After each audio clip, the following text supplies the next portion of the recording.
Sobat sekalian, bertemu kembali dengan tmcblog.com. Di video Tech Talk kali ini kita akan membahas satu bahasan yang lumayan menarik. Kenapa? Karena sebenarnya pembahasan mengenai judulnya ini ya, Atkinson Cycle Engine, di mana Atkinson Cycle Engine itu merupakan mesin yang sudah ditemukan ratusan tahun yang lalu sih, udah 100 lebih ya, sekitar 160-an ya, tepatnya di tahun 1886 oleh Mr. James Atkinson. Ya, udah lama banget tuh. Namun ternyata di tahun-tahun sekarang ini dengan berkembangnya mesin hybrid, kolaborasi antara mesin bakar dengan mesin listrik, ternyata mesin yang dulunya digagas dan dipatenkan sebenarnya oleh Mr. James Atkinson tahun 1886 ini terpakai secara luas. Menarik dong, pengen tahu seperti apa sih sebenarnya Atkinson Cycle Engine tersebut? Oke, jadi gini, kalau misalkan sobat sekalian ngerti tentang mesin Otto, kenapa disebut mesin Otto? Karena ditemukan atau didesain oleh seorang yang namanya Nikolaus Otto, kalau nggak salah ya, Nikolaus Otto, sekitar tahun 1860-an, 20 tahun sebelum Atkinson Cycle Engine ini didesain oleh Mr. James Atkinson.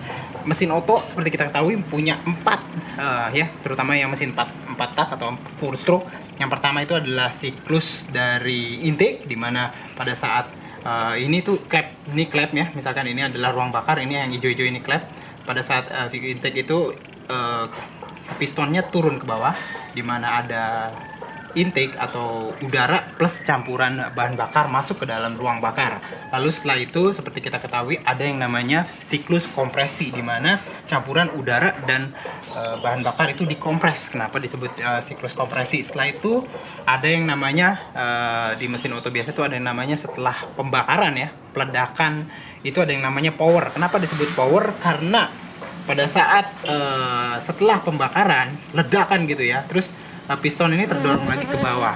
Artinya piston tersebut memperoleh power dari hasil ledakan. Kenapa disebut juga dengan siklus power, dan diakhiri dengan siklus exhaust ya, dimana sisa dari hasil pembakaran dibuang melalui saluran bahan bakar. Nah, Mr. James Atkinson 20 tahunan, saya sekitar 20 tahunan setelah Mr. Otto menemukan mesin patak, memodifikasi sedikit dari mesin Otto tersebut, yaitu dengan cara, idenya simple, yaitu bagaimana caranya dia menunda tertutupnya klep pada saat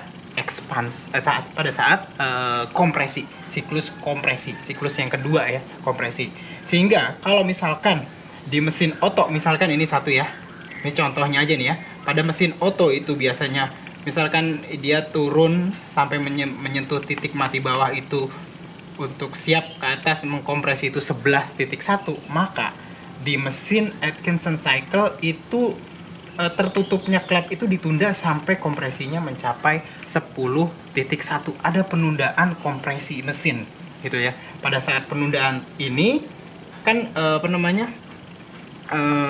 klepnya masih kebuka. Pada saat klep kebuka ini campuran dari bahan bakar dan udara itu ada sedikit yang keluar, boleh untuk masuk lagi ke intake manifold dan intake saluran intake, dan digunakan di pembakaran berikutnya, which is artinya seperti kayak ada tabungan atau seperti lumbung kalau saya bilang di situ ya. Nah, apa yang menarik ide utama dari Atkinson Cycle Engine? Ide utamanya adalah efisiensi sob. Artinya efisiensi apa? Efisiensi kan kalau kita tahu bahwa efisiensi itu artinya hal yang sedikit yang kita lakukan maka hasilnya lebih besar. Nah, itulah yang merupakan ide utama dari Atkinson Cycle Engine atau mesin bersiklus Atkinson. Di mana? Coba bisa lihat. Kalau mesin Otto biasa, kompresinya kan 11, ya kan? Dan hasilnya pada saat ekspansi dari power dia tetap 11. Namun di Atkinson Cycle kompresinya 10, namun hasilnya 11. Bisa bayangin, kalau Otto itu 11, hasilnya 11, tapi kalau di Atkinson Cycle Engine dia modalnya cuma 10, tapi hasilnya 11. Artinya apa? Modalnya lebih dikit di Atkinson Cycle, tapi hasilnya sama seperti di Otto engine yang biasa. Itu artinya ada efisiensi. Belum lagi kita ngomongin masalah pumping loss, susah banget ya. ya apaan sih pumping loss, banyak orang-orang engine ngomong tentang pumping loss. Pumping loss itu pada dasarnya gini, di mesin 4 tak itu ada 4 siklus, di mana di 4 siklus itu ada, pertama itu ekspansi intake tuh, lalu ada compression, terus ada power, terus ada exhaust. Nah, yang kita menghasilkan power dari yang mesin itu menghasilkan power adalah di power tentunya siklus, sedangkan di siklus intake, di siklus kompresi, di siklus yang exhaust itu mesinnya sendiri membutuhkan power untuk melakukan ini. Nah, artinya jika pada saat ada siklus kompresi itu powernya dikecilin, dari tadinya harusnya dia mengkompresi 11 jadi mengkompresi 10, artinya ada power yang sedikit dikurangi, artinya disebut adanya sedikit pengurangan dari pumping loss. Nah, pumping loss adalah energi yang dibutuhkan untuk melakukan pergerakan dari piston ini ya. Sedangkan kan kalau di power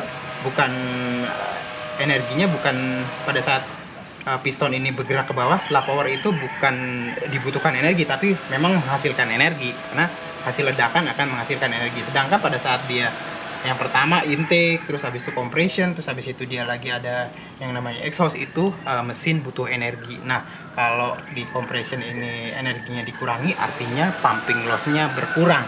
Efisiensi dari Atkinson cycle engine memang besar, cuman negatifnya adalah powernya sob ya, power ya, bukan hasilnya. Tapi kalau hasilnya ini tadi lebih besar, tapi ini powernya lebih kecil. Kenapa? Karena campuran udara dan bahan bakar yang terbakar itu lebih sedikit dibandingkan dengan mesin dari Otto ya. Jadi kalau misalkan powernya, misalkan mobil itu misalkan di mesin Otto itu 100 HP, dia mungkin turun sekitar 80 sampai 90 HP.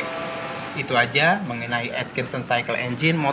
Mesin ini atau siklus mesin ini itu belum secara luas masuk ke sepeda motor, cuman ke depan mungkin aja dengan ditemukannya banyak mesin-mesin hybrid mungkin untuk sepeda motor, bisa aja Atkinson cycle engine yang ditemukan tahun 1886 oleh James Atkinson bisa masuk ke sepeda motor.